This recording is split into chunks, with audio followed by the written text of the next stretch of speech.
Carly Newberg sighed and closed the thick book on government contract law that took up most of her desk. It was time to go home. She was in her office at the school where she worked as a law teacher, but it was for one of the law firms for which she also did research work. If she left now, she would have enough time to catch her regular train home. Her husband had left on a business trip that morning, but she no longer feared his trips like she had in the early years of her marriage. A full 2 weeks without her husband must be refreshing, and she was looking forward to returning home. They met in college. Her husband, David, was a couple of years older and about to graduate from business school, while Carly was still undecided about what she wanted to do with her life, halfway through her undergraduate degree. She smiled, remembering the night they met at a fraternity party. If only everything could remain as perfect as that night, she thought sadly, her smile fading as she turned off the light and locked the door behind her. They had been together for 18 years, almost half of her life, she realized with surprise. She loved her husband more than anything in the world, but in the last few years their marriage had begun to fade. They were married for 15 years. In the early years of their marriage, David supported her pursuit of a law degree, but lately she had been earning more as the company he owned ran into financial difficulties. Last year, she started taking on litigation cases from a firm she worked with years ago to make ends meet. David was a perfectionist and avoided admitting his shortcomings. This was the root cause of the problems in their marriage, and his recent dependence on her was the latest and greatest reminder of his failures. There were many things she loved about her husband, but his stubborn pride was not one of them. Walking across campus, she headed to the station for her ride home. There was an early evening chill in the air, reminiscent of the fact that mid-autumn had already arrived. She was comfortable in a light sweater over a blouse and knee-length skirt, but she would need a coat soon. Seeing the station, she noticed that her train was approaching and hurried, knowing that he would not wait long. She made it just in time, falling onto the empty seat a little out of breath. Almost immediately, she felt the gaze of the man opposite her, sliding over her skin. Carly was in her early 30s, with dark hair that fell just below her shoulders and smooth white skin that was trying to maintain a light summer tan. The short run in the cool air had left her cheeks slightly flushed, something she knew men find irresistible. Tall 5.5 feet, with an athletic build thanks to her religious devotion to running and a pair of breasts that seemed proportionate to her slender figure, she was pretty, if not exactly beautiful. David loved big breasts, but still fell in love with her and married her, which she reminded him of every time he hinted at implants. The man opposite, with short dark hair slightly gray at the temples and a Magnum pie mustache, seemed captivated by her charms. He was not one of the regular passengers on her evening trip, one of those people who became her silent and nameless companions. In front of her today sat a girl she called Red, a short girl with countless piercings and a star tattooed on the back of her head, with bright red hair when Carly first saw her. This week her hair was green, but to Carly she will always be a Red. On the other side, behind Magnum, sat Big Beard, an older, balding man with a scruffy beard. He had a wedding ring on his finger, and she always wondered how his wife let him get by without trimming the thing. There were a lot of people she recognized, but Magnum was definitely new. Turning her blue eyes back to him, she blushed under his bold gaze and nervously showed her dimples. He also wore a wedding ring, but looked more than willing to forget about his wife for one night if the opportunity arose. While reading her book, she often glanced at him, becoming nervous under his unwavering gaze. She was not afraid of a crowded train, but would change her seat if there was a free one. As the train began to make stops, she said goodbye to the faces she knew, knowing their stops as well as she knew her own after all these years. As soon as another seat became available, she moved, but Magnum's gaze followed her. The closer the train got to her stop, the more she prayed that it would get off soon. Relief filled her when he stood up a few stops before her and got out. Even from outside the train, he looked at her until the train left. Getting off at her stop, she ran to catch the bus that would take her home from here. She had her own car, but traffic and parking in the city were a nightmare, so she rarely used it to commute to work. Magnum's looks left her shocked, and she was still nervous even though she knew he wasn't there. It wasn't that she felt threatened by him, but he shared more than just a mustache with Tom Selleck. He was blessed with rugged masculine looks and broad shoulders. Carly had to admit that she found him attractive, and that was the danger. His gaze left no doubt in her mind that he was willing to share much more than just glances on the train. Although her marriage had been less than ideal lately, she had never thought about cheating on David. On the other hand, she was sure that most people don't plan affairs, they just happen. Well, nothing would happen between her and Magnum, no matter how many warm feelings his handsome face evoked inside her, despite the chill in the air. Entering home, she locked the door behind her and leaned back against it with relief. Safe inside, she hoped David would call tonight, even though he didn't check on her every night on his trips like he used to. Magnum's face kept popping into her head as if she had seen him before as she went to the kitchen to pour herself a drink. She pulled out David's good scotch and poured herself a strong drink, downing it in one gulp. He really doesn't look much like Magnum. It was the mustache that made her make that comparison, but his face was just as handsome and familiar. Maybe she had seen him on the train before, but she didn't think so. Either way, he was gone now, and it didn't seem likely that she would see him again, which meant her worry was in vain.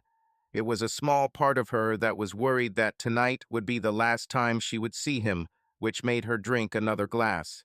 As she tried to concentrate on preparing dinner for herself, she found it impossible to escape his piercing gaze. Carly knew she had a good figure and a pretty face, but it was easy to forget that when her husband no longer showed much interest in sex. As she cut vegetables for a little stir-fry for herself, she began to wonder who he was and why he showed such obvious interest in her. She couldn't imagine herself cheating on David, but the feelings that another man's interest aroused in her were amazing. Thinking for a moment, she couldn't remember the last time her husband had looked at her with such desire. When dinner was ready, she ate in the living room while watching TV. Switching channels, she found no relief, only reminders of her admirer. Everywhere she looked, from the local newscaster with a mustache to the Jeopardy host who looked different after shaving his mustache, she found vivid reminders of the man she called Magnum. In the end, she switched to a children's channel, but could not watch it for long because it caused her pain. Turning off the TV in disgust, she put the dishes in the kitchen sink and went upstairs to her office. Shortly after marrying David, they bought this large four-bedroom house filled with dreams of the children they would raise here.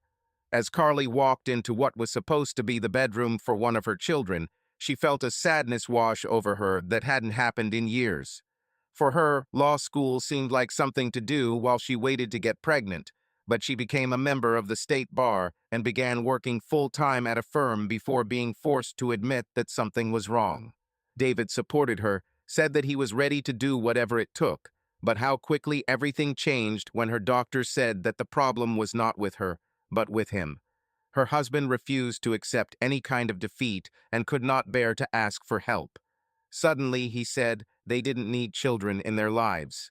Carly loved him enough to not press the issue, but now that his interest in her had waned and he was spending more and more time on the road trying to save his failing company, an empty house was her cruel reward.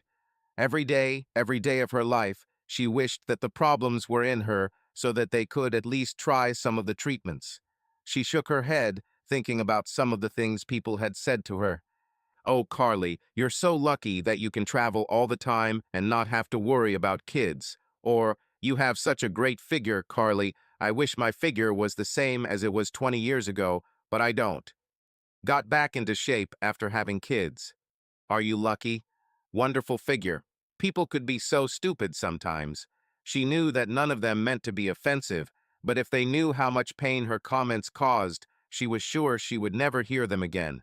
Sitting down at her computer, she logged into the school's secure server and downloaded the files she needed to review for tomorrow. These are going to be a busy few weeks, and every little bit helps. If they fail to settle one case, she may have to spend several days in court on top of classes and other work. But trying to concentrate on work was useless. With an empty house and thoughts of a stranger who had shown interest in her, she began to wonder if it was too late to have children. Shaking her head, She stood up to pour herself some wine. Carly loved her husband more than anything in the world, despite his foolish pride that cost them so much. But tonight her thoughts were leading her down a dangerous path. With a glass of wine in hand, she returned to her home office and closed her work papers. Despite being so busy, her heart was not in the right place tonight. While checking her email, she read a message from her sister inviting her to dinner this weekend. She smiled, thinking about her niece and nephew and the opportunity to spoil them again. When she felt depressed due to the absence of her own children, her sister's children always received pleasant surprises from their favorite aunt. Where had she seen Magnum before? The more she thought about it, the more sure she was that she had seen his face before, and it wasn't on the train. Checking her browser history on the page she had been reading a few days ago, she immersed herself in exploring the site and was finally able to temporarily take her mind off questions about who Magnum was. When she was done with the website, she left her office for the night, turning off the lights. After running the bath, she checked her figure in the mirror, taking off her clothes. Her friends were right. She did look much the same as she did 20 years ago, but she would give almost anything for a C-section scar or a stretch mark from the woman who gave birth. Submerging herself in the warm, soothing water, she dipped her head below the surface and emerged, tucking her wet hair behind her ears. At the beginning of their marriage, David gave her everything she wanted, but lately she felt horny and unsatisfied all the time. Carly was never shy in bed, one of the things that helped her win over her prince, and had no problem taking care of her own needs. She had other men before David, but none after meeting him. Some of her craziest fantasies included a faceless second man joining them in bed, and she smiled as the fantasy filled her mind. When the second man appeared with Magnum's face tonight, she gasped and quickly opened her eyes. The Magnum in her head was furiously having sex with her. Afterwards, as she dried herself off, she felt colder and dirtier than when she entered the water. Maybe David will call tonight. It will be good to hear his voice, she thought. She didn't have high hopes. It was the first night of this trip, and she was sure that he valued this space as much as she did. Calling him at the hotel was impossible. She hated bothering him unless there was something important, and if he wasn't there, he would return her message as soon as he received it, no matter the time of day. While brushing her teeth, she avoided meeting the guilty gaze in the mirror. She gave up drying her hair, planning to shower in the morning to get rid of the frizzy hair and not have to face herself right now. Throwing the towel off the foot of the bed, she crawled under the covers, naked and vulnerable. Carly closed her eyes tightly, but sleep remained elusive. Looking at the clock, she saw 11:17, 11:44, 12:20, 12:52, 1:09, 1:36. The next morning, she was glad she didn't meet Magnum on her ride. With an early morning session, she managed to keep it out of her head all morning. She had 2 law offices to visit that afternoon and asked her department secretary to see if a third meeting could be arranged, which came up at the last minute. While having lunch alone in her office, she was checking one of their credit cards online and realized she would need to contact the bank for more information. Hi, this is Carly Newberg. I need a fax of our purchases on this card for the last 2 years. Can you do it? Great. Of course, I can confirm any account information you need, she said, answering the lady's questions. I'm trying to remember when and where we bought this laptop, which now doesn't work. I lost the receipt, but I seem to remember that the store signed us up for their extended warranty, and I wanted to see if it was still in effect before I replaced it. Thank you. You have no idea how much this helps me. Here's the fax that came for you, Carly, her secretary said, walking into her office a few minutes later. I also arranged that last meeting for today at 4. Thank you, Janice, she said, taking the fax and looking through it. This is exactly what I need, she said, looking up from the sheets with a wry smile. She still needed to match the date and location, but she had the proof in her hands. That afternoon, she rushed through her first 2 appointments to leave enough time for the last one. It was something urgent that just arose, but the deadline was short. She had less than 2 weeks to get this case in order, and her most important client was counting on her. Heading to the last meeting of the day with documents that needed to be reviewed in her bag, she was greeted by the company secretary and invited into the office where she was expected. "Carly, it's good to see you again. Janice said you had something important to discuss with me. I hope nothing serious," said her friend and colleague Charlie Dunn, standing up to greet her. Her first job out of law school was at Charlie's firm, and he always cared about her. On the first day of dating, she was very nervous, but he joked about how similar their names were, which immediately calmed her down. "I don't think so, Charlie, but you're an expert on this sort of thing, so I was hoping you could take a look at it," she said, taking a folder out of her bag. "Let me read," Charlie said, picking it up and looking into her eyes before he began to read. He nodded as he read and looked up several times, shaking his head, as if pondering the legal significance of what he had read. "I guess you're going to try to make this hold up in court," he asked. "Yes," she said with a nervous smile. "Well, it looks perfect," he said, nodding his head. "Even with the recent changes in circumstances?" she asked. "No such conditions were provided there. The agreement is clear and precise," he assured her. "I'm sure you can win this case with your eyes closed, but you know that I'm always ready to help if you need it." "Thank you, Charlie," she said, now smiling with relief. "I was hoping that I could hire you to help me with this matter." "Well, then you got me. Barbara and I both took the rest of the week off to look after our grandchildren, but if you'd like to stop by tonight, I'm sure we can put together a good deal in a few hours," he said. "You're the best, Charlie," she said, standing up to hug him. "There's a lot more to it than that, trust me, but I need to do my research first. I should have all the details by Thursday evening." "It sounds good. How about 8? The kids should be in bed by then, and we'll have plenty of time to discuss everything," he said. "See you then," she said, putting the folder away on her way to the door. Carly had been confident before meeting Charlie, and now she was confident that they could win the big thing.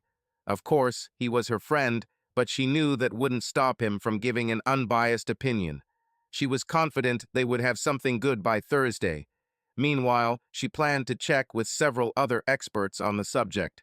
It was unlikely that they would find anything that Charlie might have missed, but like any good lawyer, Carly prided herself on being prepared, and this case was too important to allow the unexpected to get in the way. It wasn't until she boarded the regular train home and met Magnum's gaze that she thought about him again. Her meeting with Charlie left her in a good mood, so he didn't bother her like he did yesterday. Giving him her sweetest smile, she tucked her hair behind her ear and sat a few rows ahead of him, smiling to herself as she blushed. There was no reason why poor Magnum shouldn't have had some fantasy material given what she had done with him last night. "Carly, nice to see you again. Janice said you had something important to discuss with me. Hopefully nothing serious," said her friend and colleague Charlie Dunn, standing up to greet her. Her first job after graduating from law school was at Charlie's firm, and he always took care of her. On the first day of dating, she was very nervous, but he joked about how similar their names were, which immediately calmed her down. After dinner, she sat in the living room, looking through her interior decorating magazines. This was her hobby, which she did in her free time. Their beautiful, clutter-free, child-free home drew compliments, but what would she give for the box overflowing with toys in the corner that would look completely out of place? She decided that she would redecorate some of the rooms when David returned home. Carly tried to focus on the patterns and color schemes, but there were too many sad thoughts running through her head, and she soon burst into tears. Closing the magazines, she went to bed early. Tomorrow she had to go for a run before work, and she had to get up a little before 6. The next morning she got up at dawn. Putting on a tracksuit, she ran out the door with a bottle of water. Following her usual route, she pushed herself and was soon covered in sweat, despite the cool autumn morning. It was just her and the sidewalk, no sad thoughts or tempting strangers. Finishing the run in a near-record time, she ran a second, smaller lap before entering the house to shower and get ready for work. It was another busy day with classes in the morning and visits to several law firms in the afternoon. There was so much to try to fit in that she made several evening appointments so they could quickly review the big case with her. So far, none of them had found any potential difficulties that Charlie might have missed, and they assured her that there was nothing to worry about. Carly knew she couldn't be too careful when it came to the lawsuit, but the fact that all the news so far had been good allowed her to relax a little. Taking the much later train home from her evening's meetings, she yawned and began to think about bed. She felt someone's gaze from the side, and before she turned her head, she already knew that it was Magnum. The first evening she had wondered where he had suddenly come from, but now he was here again, hours after her usual trip. There was no doubt in her mind that he was stalking her. As long as they were in a crowded public place, she wasn't too concerned. He continued to look, but she did not smile at him that night. There was no reason to encourage him even more. Relief filled her as he got off at his usual stop. Even though he was gone, she still kept looking over her shoulder nervously the rest of the way home. When she returned home, she decided to take the car tomorrow, despite the traffic jams. This will make it easier to get to Charlie's after work. Instead of going home first, she could go to him immediately after the last meeting. The early morning and long day had left her tired. Climbing into bed after a quick dinner, she felt excited again, even after her frightening encounter with Magnum. It wasn't that she was afraid he would hurt her, but she was afraid of what pursuing him would lead to. His greedy gaze dominated her thoughts and made her excited. Would she be able to hold out until her husband returned, or would she give in to his silent suggestions? The next morning she drove to work by car, glad to avoid her silent admirer. That was the weirdest part of it all. He looked at her non-stop, but never said a word. His eyes made his intentions clear, and she was sure the other people on the train must have noticed it too. If he had approached her on the first day, she would have rejected him immediately, but now he was wearing down her morals day after day, plunging her into fantasies. It didn't help that she still hadn't heard from David, and only saw reminders of the difficulties in their relationship everywhere. All she needed was to hear his voice for him to tell her he loved her, and Magnum wouldn't stand a chance. What kind of husband goes away and doesn't call his wife for almost a week? She thought angrily. Her morning classes passed in a blur. While eating lunch alone in her office, she closed the door and cried until there were no more tears left. With that out of the way for the time being, she got ready for the big afternoon. As she walked to her car, ready to leave for her first meeting, she felt her skin crawl and knew he was looking at her again. Looking around with a challenge on her face, she challenged him to show his face. As she got into the car and drove away, she prayed that he wouldn't be able to follow her. At one point, she didn't see him in the parking lot, but she knew he was there, and it shocked her. After the last meeting of the day, she called Charlie and asked if she could come a little early. He heard the fear in her voice as she explained what had happened over the past few days. "Come in, my dear," Barbara said, greeting her at the door with her arms already open for a hug. "You're safe here with us. This terrible man cannot harm you here," she said in a soothing voice. Carly looked up to see Charlie standing a few steps away with a worried expression on his face. Her parents now lived in Florida, but here, with these old friends, she felt almost at home. "I brought a folder to study," she finally said. "Leave her to me, and I'll deal with it tomorrow," Charlie said, and she nodded, grateful for the opportunity to lighten her load. "I fed my grandchildren before bed, but our dinner is still being prepared. You will have dinner with us," said Barbara. It was a statement, not an invitation, although Carly would have gladly accepted it. Over dinner, she opened up to her friends, finding solace in their sound advice. They both offered to do whatever they could to help her, but she assured them she could handle it. Tonight, she needed to lean on the people who loved her. Tomorrow and the day after tomorrow, she would cope on her own. After a few laughs and many tears, she stood up to leave, feeling that she would always be indebted to her friends for their kindness.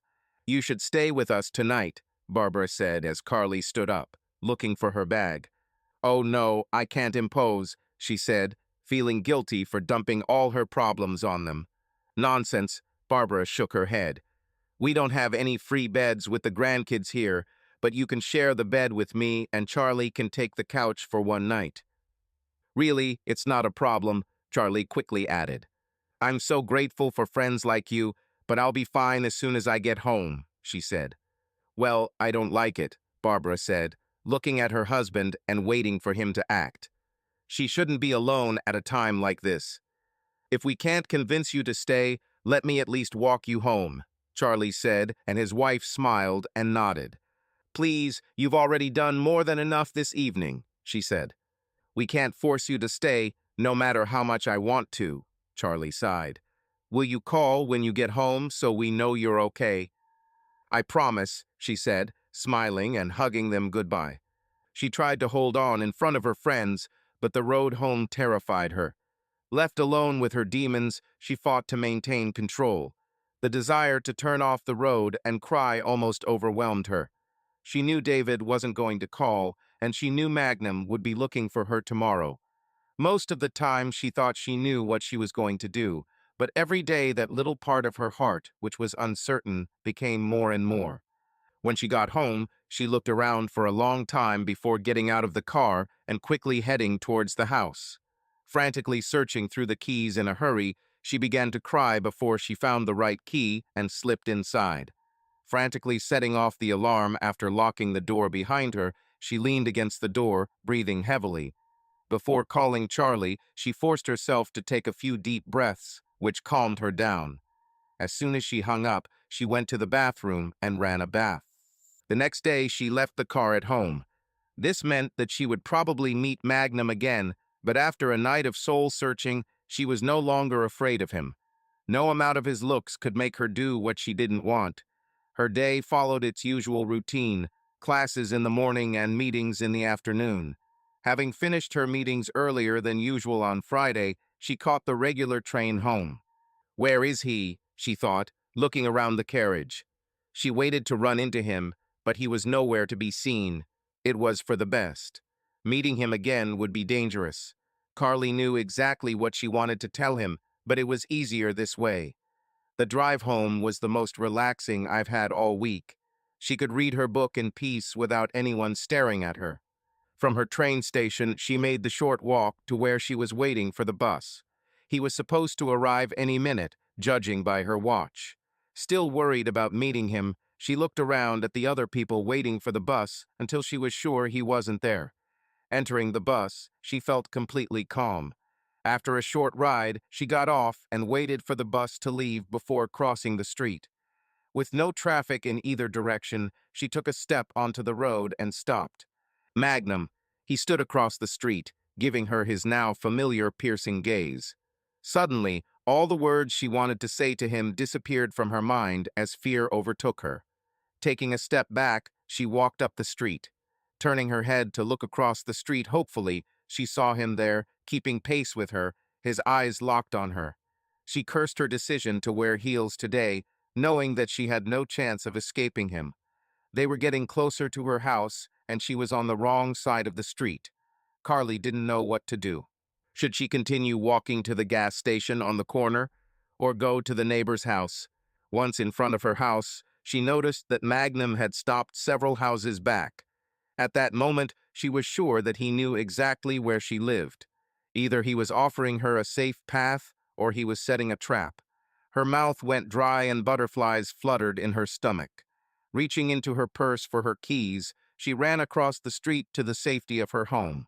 Magnum followed her down the driveway at a safe distance. On the threshold of the house, Carly dropped her nerve keys and turned to see him a few steps away from her. "Who are you?" she demanded. "I'm not going to hurt you," he said, raising his hands and taking a step back. "I asked who you are," she said in an angry voice. "My name is John Smith," he said. "Yes, of course," she snorted. "And I'm Jane Doe. What are you doing?" she asked anxiously, pressing her back against the door as he reached into his coat. "It's just my wallet." "Look," he said, waving his wallet. "See for yourself," he added, throwing it at her feet with a soft throw. "Stay there," she said, crouching down to take the wallet, keeping her eyes on him. She took the opportunity to pick up her keys. Opening his wallet, she pulled out his Maryland driver's license, and sure enough, it said John W. Smith. Even his photo seemed to undress her with his eyes. "Okay, John Smith, what do you need?" "I think it's obvious. he said with a smile that was all too familiar, catching the wallet as she tossed it back. I'm married, she said, raising her hand to show off her wedding ring. Me too, he said, showing her his ring. Was your marriage everything you dreamed of? He asked in a bitter voice. I don't want anything to do with you, she said, ignoring the wetness between her legs. Are you sure about this? He asked, taking a step towards her. She saw that he was waiting for her to say stop, but she never did. He stood right next to her now, and her fear evaporated. When he tilted her chin, she knew what was coming next. He leaned down, stopped so close to her lips that she could almost feel him, and waited. The cruel bastard didn't want to take away her honor. He waited until the desire became unbearable, and she was forced to give it herself. As soon as their lips touched, he quickly responded. It had been years since she had been kissed like this, and she felt her knees go weak as John kissed her as good as Magnum in her fantasies. Carly was breathless when their lips parted, and she was delighted to see the promise of so much more in his eyes. They shouldn't have done it here where the neighbors could see them. Turning her back to him, she unlocked the door and walked inside on trembling legs. She didn't bother inviting him to follow her because there was no need to. Once they were inside, he grabbed her from behind and started kissing her neck. Leaning back with her eyes closed, she sighed with pleasure, basking in the hot attention she had been waiting for so long.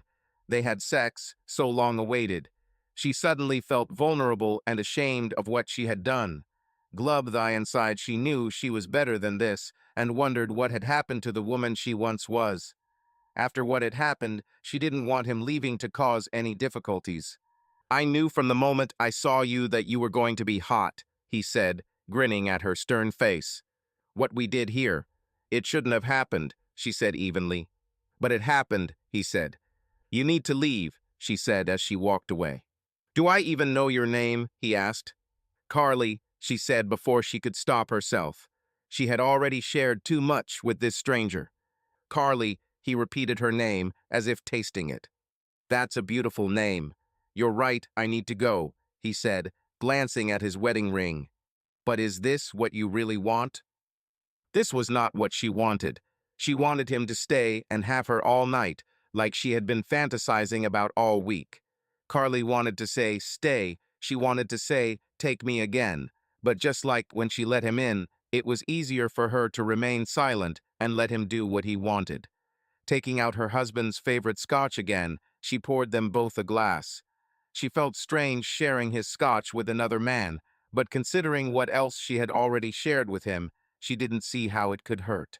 John accepted the glass with a smile and clinked it with her. He didn't propose a toast because, in truth, neither of them had anything worth celebrating in their lives at this point. Having drained the glass, he held it out for refilling. Carly poured him another and put the bottle away. She didn't want him to get drunk when she barely knew him. Taking a moment to study him up close, she found his masculine appearance incredibly sexy. His strong jaw and thick mustache made him look so masculine, and she had felt the strength of his strong arms and broad shoulders as he held her earlier.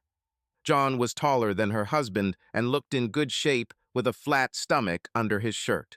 Leaving her bag and work folder on the kitchen table, she headed towards the stairs, knowing that he would follow her. She thought about asking him what he wanted to do, but there could only be one answer.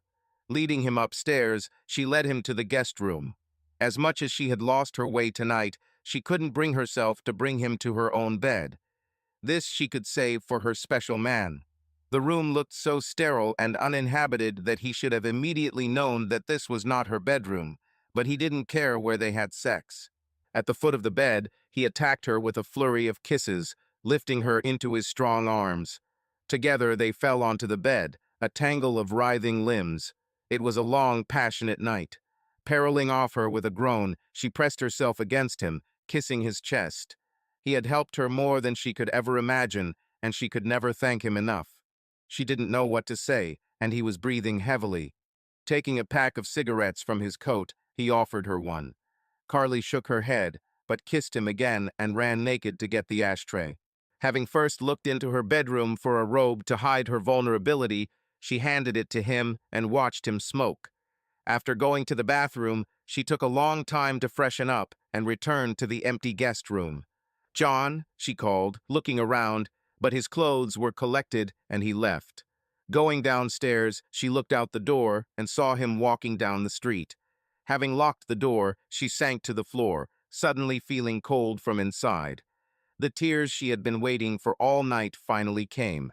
That night her sleep was full of nightmares about David catching her in bed with John. In one of them, David had a gun and shot him in the chest while he was having his wife. She jumped out of bed screaming, picked up the gun after he dropped it, and turned towards him.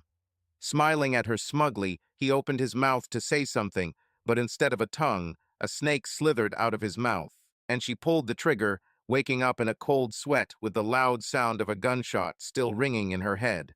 Jumping out of bed, she turned on the heating and returned to bed, shivering, wondering if she would ever feel warm again.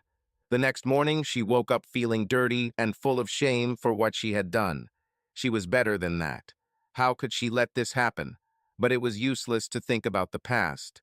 She usually didn't wash before running, but now she felt her skin crawling and took a scalding hot shower that failed to cleanse her soul. Carly loved to run in the morning. It always helped clear her mind, no matter what she had to deal with, but she couldn't get John out of her head. When she returned home, she locked the door behind her. She wanted him again, but she wasn't ready to face him if he showed up now. In her master bathroom, she filled the bathtub, ready for a long soak. She immersed herself in a bath of warm water that reached almost to her neck, adding more hot water as it cooled. Carly wanted to stay there all day while she struggled with her emotions. Submerged under the water, she held her breath until her lungs began to burn and her head began to spin. Breaking out of the water, she gasped for air, ready to face what her future would bring. Once dry and dressed, she called her sister to let her know she'd be arriving a little early. She still needed to buy a surprise for the kids and stopped at a toy store along the way. Usually the thought of visiting a toy store made her sad, but today was different.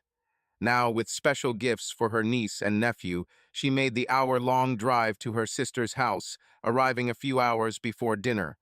Her sister Cindy greeted her at the door with a hug and immediately knew something was wrong. The children ran up to greet their Aunt Carly with a kiss and a hug, and then ran off to play with their new toys. Cindy and her husband Steve invited Carly in, and although they could see something was wrong with her, they knew they would wait until the kids went to bed to ask questions. They sat in their sister's living room, drank a glass of wine, and talked. When it was time for Cindy to finish preparing for dinner with Steve, Carly went downstairs to play with the kids. After dinner, the five played a board game until it was time to put the kids to bed. After receiving another kiss and hug in gratitude for the gifts, their father took them upstairs to bed. Carly smiled after them and then looked at her sister's serious face. "Okay, what's wrong with you, sister?" Cindy asked when they were out of earshot of the children. "Nothing," she said, but she knew her sister wouldn't buy it. "You're older than me, Carly," my sister began with a smile. "But you can't trick me that easily. Are you going to tell me what's wrong, or should I call my mom?" Taking a deep breath, Carly opened up and told her sister what had happened this week. By the end of her story, her sister hugged her and cried with her. When Steve returned, she briefly told him the story to explain their tears. He reacted with anger, ready to track John down and teach him a lesson for hurting the woman he considered his big sister. She made him promise not to do it, explaining that it was also her fault. It was nice to know that they were both ready to support her in any way. Why couldn't her marriage be as good as theirs? She thought with a little envy of her sister and her loving husband. David had once held her like that, she thought, looking at Steve's protective arm around her sister. Later, over a cup of coffee, when the tears had stopped again, they sat and reminisced about the past. Steve and Cindy were high school sweethearts and spent weekends on the town with Carly when she and David were first dating. They laughed about how one day their father unexpectedly came to visit and almost caught them together. The parents did not approve of Carly and David living together without marriage and would be furious if they found out that Steve was joining Cindy during her visits. At the time, it seemed like they would be together forever, But David no longer went with Carly to visit his sister and barely said a word to Steve the last time Carly invited them to dinner. Carly suspected that her husband was jealous of Steve because he gave Cindy two beautiful children, but never spoke about it. It was about 10 when Carly put on her coat to go home. Cindy tried to convince her to stay, but she refused. She assured them that she would be fine and invited them to dinner at her place the following Saturday. The drive home gave her time to think. The next week was very busy, but despite all this volume of work, she thought only about John. He was from out of state, here for work, as far as she knew, and may have already left. The thought of him disappearing from her life so quickly suddenly saddened her. When she arrived at her house, she realized that she had forgotten to leave the light on before leaving. It was cold, hinting at the frost of the night, when she got out of the car, buttoning her coat. Feeling for the key in the darkness, she looked closely at the lock, trying to insert it. "I was about to leave," he said from the darkness, scaring her half dead. "Oh, thank God it's you," she said, relieved to recognize John's voice. "You scared me. You shouldn't have come here again." "You didn't want to see me?" he asked. "I want to see you," she admitted, "but we shouldn't be seen together." "No one will see anything here," he said, bringing his hand inches from her face before she could see him. "You know what I mean," she said, smiling into the darkness. "I'll leave if that's what you want," he offered. "You can stay tonight," she said, opening the door. "But next time we should meet at your hotel," she added. She was no longer going to deceive herself about her intentions, and she didn't see the point in deceiving him either. Only when they were inside did she notice that he had brought her flowers. She took them and raised her head for a kiss that turned into something more. Throwing the flowers on the floor, she threw her arms around his neck and kissed him deeply. The more she kissed him, the more she began to like his mustache. Everything about him screamed masculinity, and he seemed so sweet and caring, except that he was cheating on his wife so he could be with her too. More than anything, she wanted to fall asleep and dream of a world where her life wouldn't be so confusing, but she forced herself to stay awake until she was sure he was gone. She needed to lock the door before going to bed. On the floor next to the door, she found a note with his address and hotel room number. Smiling, she took it upstairs with her. Waking up early in the morning in an unfamiliar bed, she quickly took a shower before going for a run. She thought it was stupid to shower before getting sweaty again, but the morning after her second night with John left her feeling dirty. Suddenly, she decided to throw away the piece of paper with his address, although it was already too late. She remembered it last night and was sure that she would go to him tonight, despite how bad she felt right now. As she set out to jog along her usual route, she let the thud of her steps on the sidewalk clear her mind.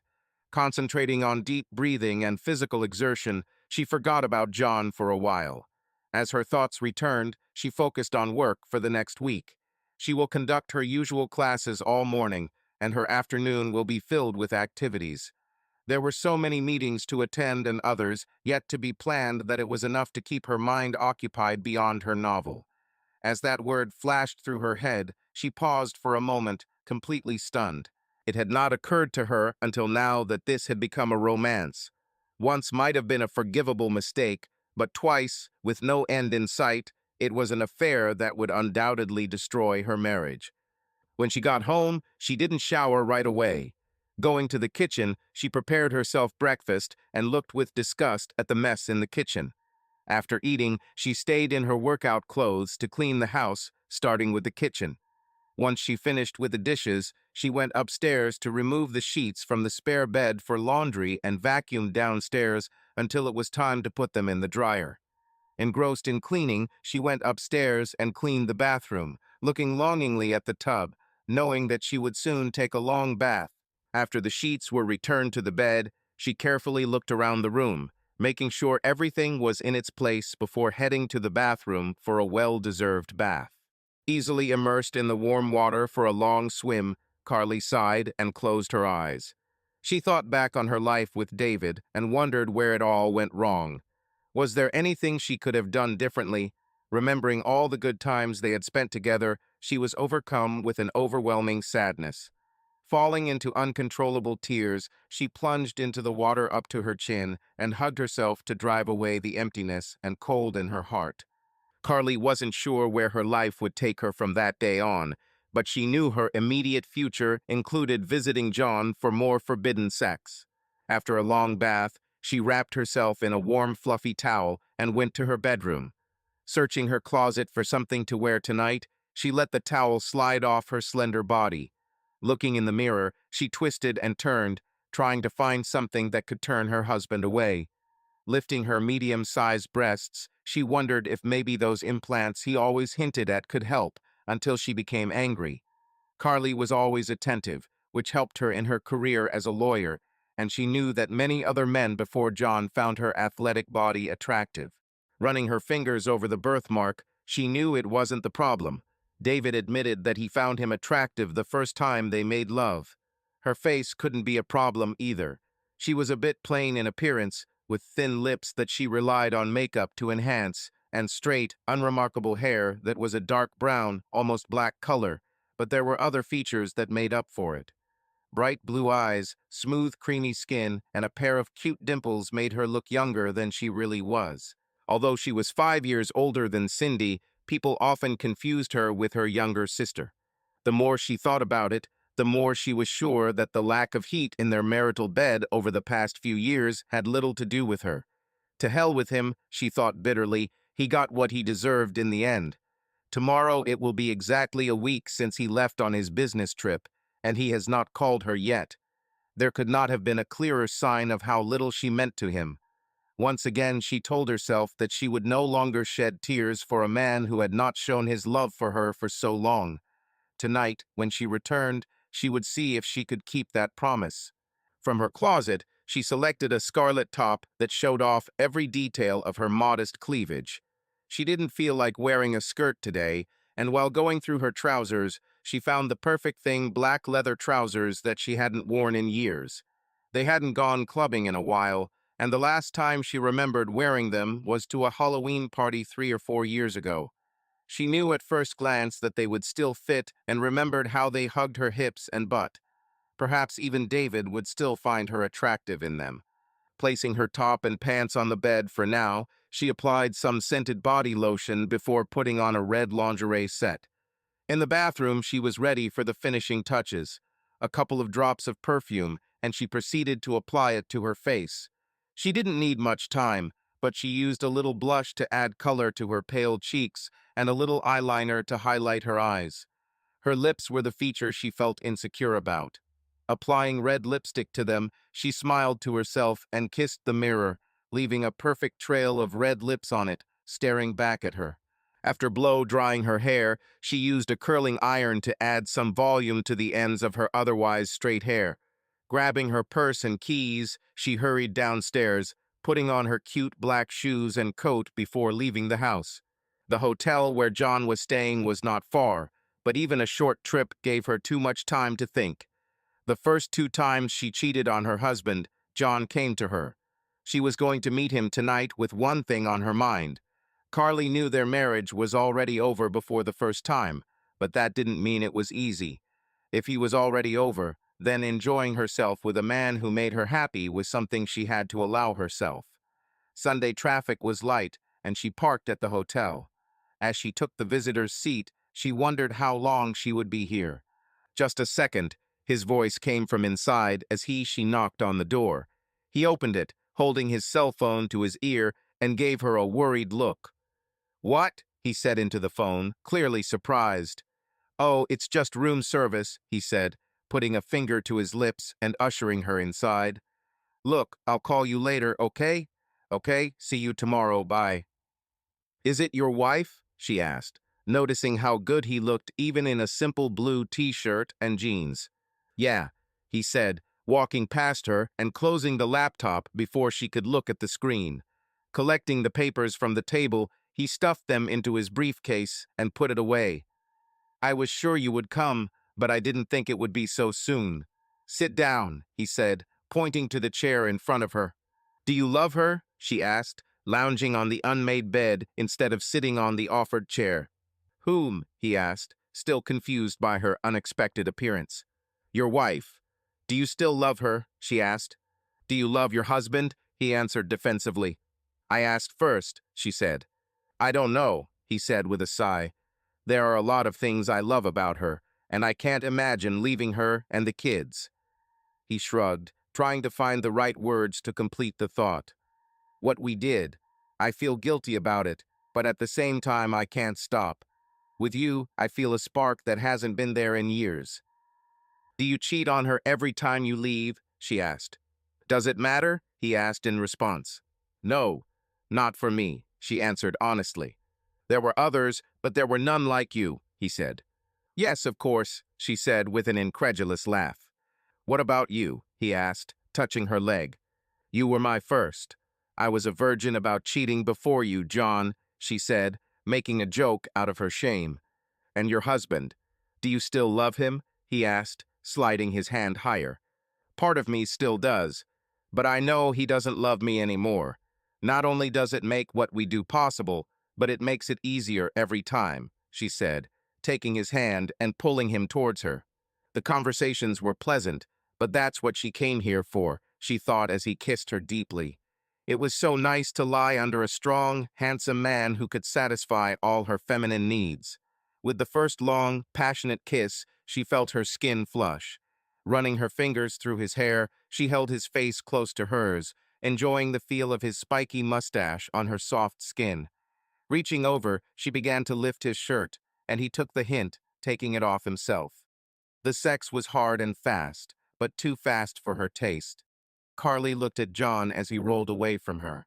He was handsome, no doubt, but now that her eyes weren't so sex-hungry anymore, he didn't look any better than her David. Despite this, he showed that he truly wanted her and valued her body, which was never exactly what her husband actually desired. She got up and went to the bathroom, feeling his gaze on her. Returning to the room, she saw him sitting at the computer, finishing up what he was working on earlier. Whatever it was clearly not intended for her eyes. He was still naked, and that was all she cared about right now. Leaning down, he kissed her and pushed her back towards the bed until she tripped over it. John left her to go to the bathroom. He sat down next to her, not showing any shyness in front of her. Sitting up against the headboard, John ran his hand through her hair, brushing it away from her face with a gentle touch. It made her feel closer to him than she should have. Your husband doesn't sleep with you anymore, does he? He asked, breaking the silence. Yes, he's asleep, she answered defensively, but then wondered why she should protect him. I just don't get as much as I need, and you. He didn't understand. Do you often have sex with your wife? She asked. Oh, my wife, he said as if it was easy to forget. If I got what I wanted from her, I wouldn't be here. Well, I think she's stupid, she said, caressing his cock playfully. They seem like they would be perfect for each other, he said with a smile. I can't imagine my husband doing something like that. He's too much of a perfectionist to stoop to cheating, she said with a sullen expression. I'm sorry, I shouldn't have said that, he said, touching her hand. This must be hard for you. The first time I felt terribly guilty, but that didn't stop me from repeating it again and again. Can we talk about something else? She said, shuddering from the sudden cold. She didn't need him to remind her of her own shortcomings. You look cold, he said, standing up and hurrying to the bathroom. Here, put this on, he said, handing her the robe and caressing her body again. Thank you, she said. Why don't we order dinner at my company's expense, he suggested. What do you want? He asked, reading the menu when she agreed. John ordered dinner to their room while he got dressed. She felt strange when they chatted and waited. The sex with him was good, but she didn't really know him. No matter how well he had her, there was nothing to talk about. She wasn't looking for a new man. The relationship with David was almost over, but she still had time to find new love. The conversation with John was awkward, and she didn't know what to say. There was no future with him, and she had already decided that she liked him enough to sleep with him, which didn't leave much to talk about. When the food arrived, she was glad for the distraction. Carly hurried to the bathroom when she heard the knocking to hide. The waiter didn't know who she was, but she didn't want to be seen as easygoing or a traitor, although the latter was absolutely true. John called her after he left, and they sat at the table, eating dinner in silence. She felt vulnerable with only a robe covering her nakedness and couldn't wait until dinner was over to have sex again. When they were both naked, she didn't feel so insecure. Sitting opposite him, she felt his eyes linger on her legs and tried to look under her robe to her chest. At least he wanted to see them, and that relaxed her a little. After dinner, John went to the bathroom. Looking around for something to do, she wanted to turn on the TV, but changed her mind. It was a busy week ahead, and she didn't have enough time to stay here long if she needed to. The sex left her tired and relaxed, but there was still time for one round. How much longer will he be here? How many more times can she fuck him? She heard the bathroom door open behind her and turned around to see John undressed again. Standing up, she threw off her robe and stepped naked into his arms for a passionate kiss. Feeling her body melt against his, she closed her eyes, moaned and squeezed his firm buttocks with her hands. Without a word, she stood up and hurried to the bathroom. Her hair was disheveled and her face was glowing after passionate sex as she looked at herself in the mirror. Getting into the shower to wash off before heading home, she tried in vain to wash away the sins of the day with soap and water. With her eyes closed and her freshly washed hair clinging to her head, she let the water hit her face as she contemplated what the future held for her. 20 minutes later, she was no closer to a solution when she turned off the water and went out to dry. Returning to the room with a towel covering her nakedness, she collected her clothes from the floor. John was still naked and watched her movements with a smug smile that said he was great today and he knew it. Dressing quickly and turning her back to him, her resentment disappeared and she turned to him with a warm smile. "Thank you for a wonderful evening, John," she said, giving him her sweetest smile. "It was my pleasure," he replied in a sincere voice. "When will I see you again?" she asked at the foot of the bed. "I'll be here all week," he replied. "Only a week?" she asked quickly, although in her heart she knew she was lucky his trip would last this long. "Only a week," he confirmed. "We'll have to make the most of this time," she said, leaning in to give him a long, passionate kiss. Carly slept peacefully that night. With the amount of sex John had given her, for the first time in a long time, she didn't need to please herself, and her mind was free to think about other things. David became less important every day. A week ago, if she had been asked, she would have said that she loved him more than anyone and anything in the world, but how quickly everything changed. Now, if she had the chance, she would change him for John in a heartbeat. She assumed there was a chance that her marriage would somehow survive, but she was too realistic to give it more than the bare minimum chance. The next day was long, even by Monday standards. All day she thought about the possibility of seeing John again in the evening, and time seemed to stand still. It was a pity that she was so busy, otherwise she would have canceled some meetings, although John was probably busy during the day too. It was painful to think about losing him so soon, but without his persistent pursuit, she would never have been able to face the harsh reality of her doomed marriage.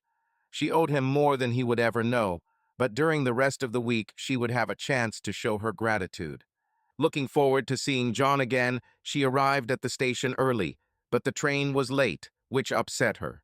She almost called a taxi for the expensive ride home when the train finally arrived. The delay made her frown, wasting time. What if John leaves thinking she won't come today? She decided to get off at the stop near his hotel rather than go home. Standing up as the train slowed to a stop, she felt the curious gazes of some of the regular passengers on her. Who are they to judge her? They could all go to hell, she thought, leaving the train and not looking back. "I'll be there soon," he shouted from inside when she arrived at his room a little later. "Hard day?" he asked, seeing the anger on her face as he opened the door. "Oh, John," she sobbed, snuggling into his warm chest. "SHHH, it's okay, Carly," he said, kissing the top of her head. "I know how hard it is," he whispered, misreading her emotions. They spent another night of passionate lovemaking. Every night that week, Carly walked straight to his hotel after the last meeting of the day. Despite the traffic jams, she drove to work to avoid another train accident and the accusatory glances of her acquaintances. Ducklings, as much as she looked forward to their evening together, she dreaded the weekend.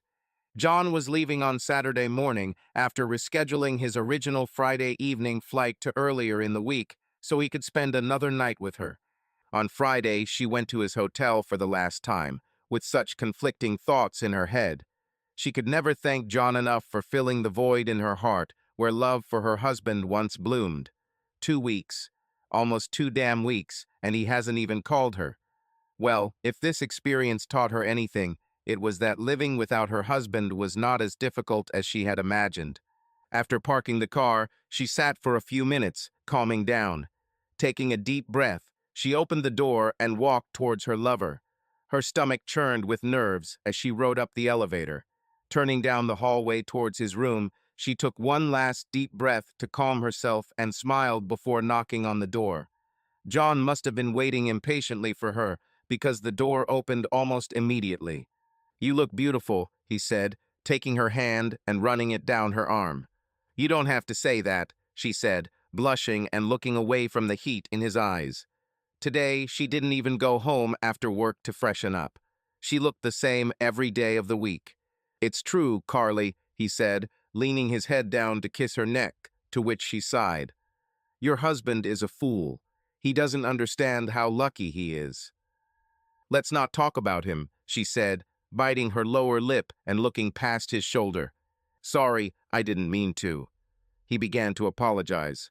"It's okay," she said, smiling at him as he pulled away from the embrace. "But I'd rather enjoy time with a man who appreciates it than worry about tomorrow." Raising her hands behind his head, she pulled his lips to hers for a kiss. It felt so good, so right, that she had to remind herself that this could never last forever. His hands grabbed her buttocks and pulled her towards him. Carrying her onto the bed, he lifted her high and threw her on the bed.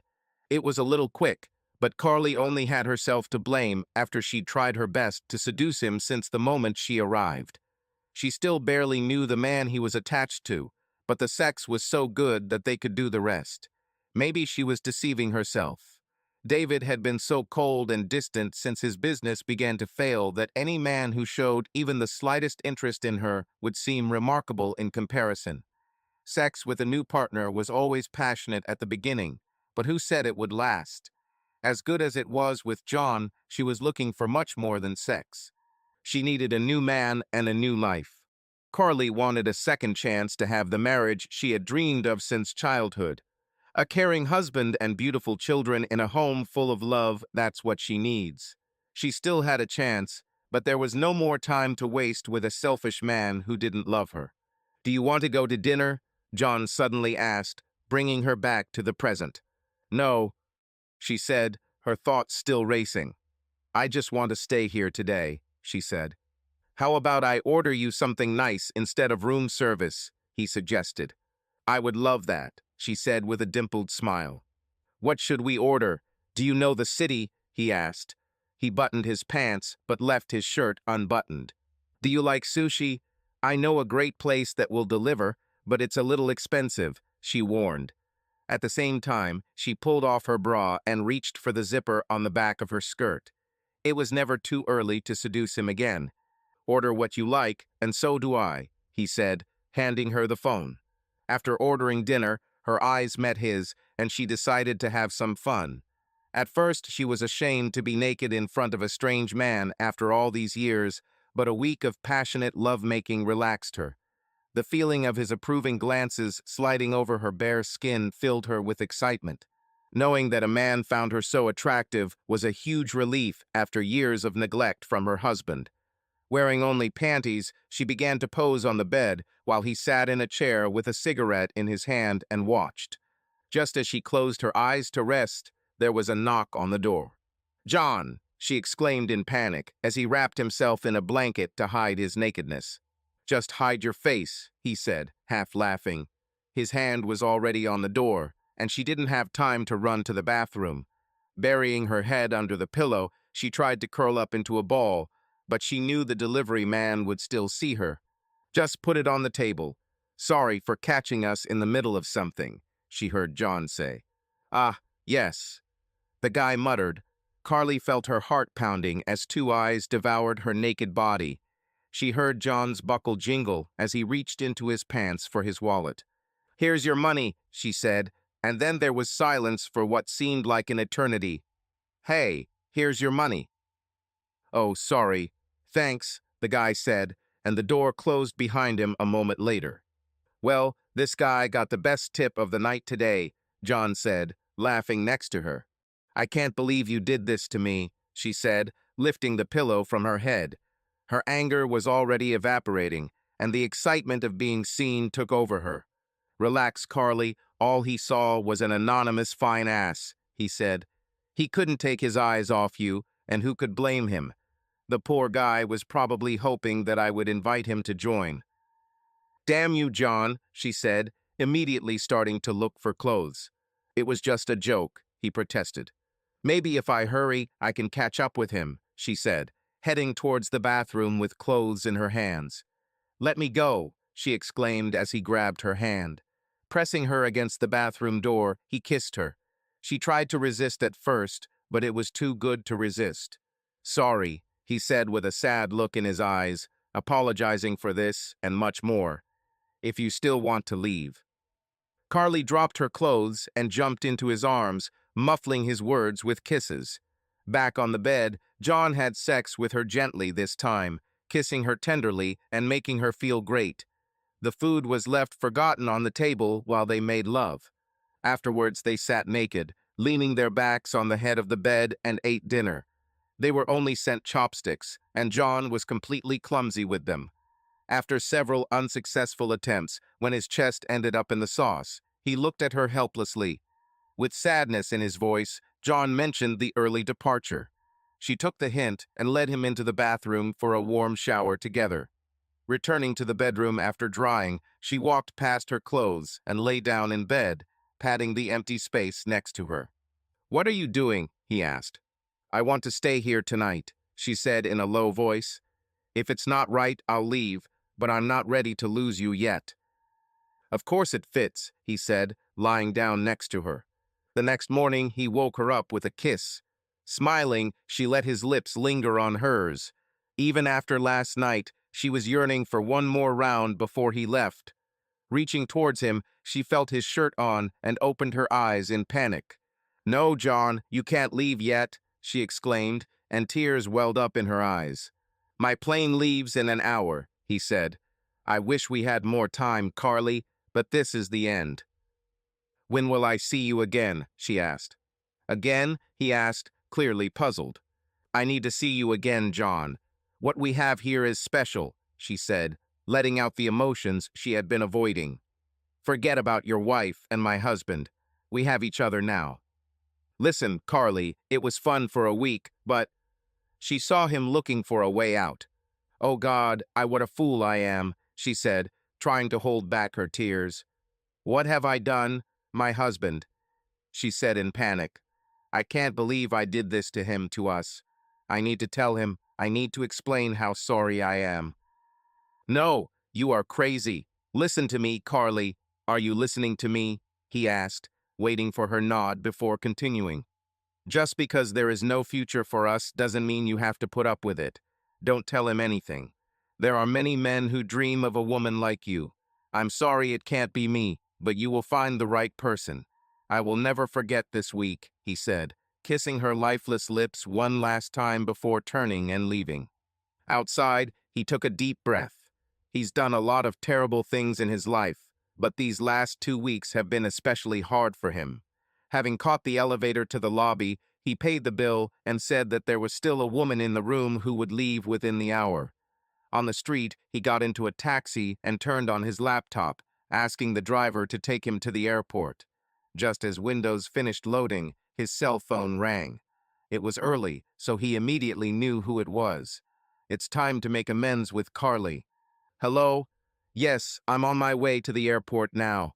No, I didn't find anything, sorry, David. As far as I can tell, your wife does two things while you're away, running around and working late," he said, watching a video of her taken by a hidden camera in his hotel room. This was true until he turned on his charm and seduced her himself. David had hired him before to investigate employee fraud, but this case was different. A few months ago, he contacted him looking for a way to dissolve the marriage contract. David had an affair for several years and wanted to leave his wife for her, but couldn't afford to give Carly her share of the business, which was already struggling financially. So David hired him as a detective to find some dirt on Carly that would help him escape his obligations. As in any business, he promised results and knew that it was easier to create incriminating evidence where it was too difficult to dig. Carly wasn't the first married woman he seduced to ruin her marriage, but she was the first one he truly regretted afterward. She just met this Charlie you called her uncle and her sister over the weekend. She also visited law offices while you were away. I know this is not what you wanted to hear, he said, closing the video and deleting it from his hard drive. I don't know. You can continue to live a lie or accept the consequences. I know that I promised results, but the costs remain in any case. Void a check? You know what, David? It's normal. Next time you have a rat in your accounting department, go somewhere else.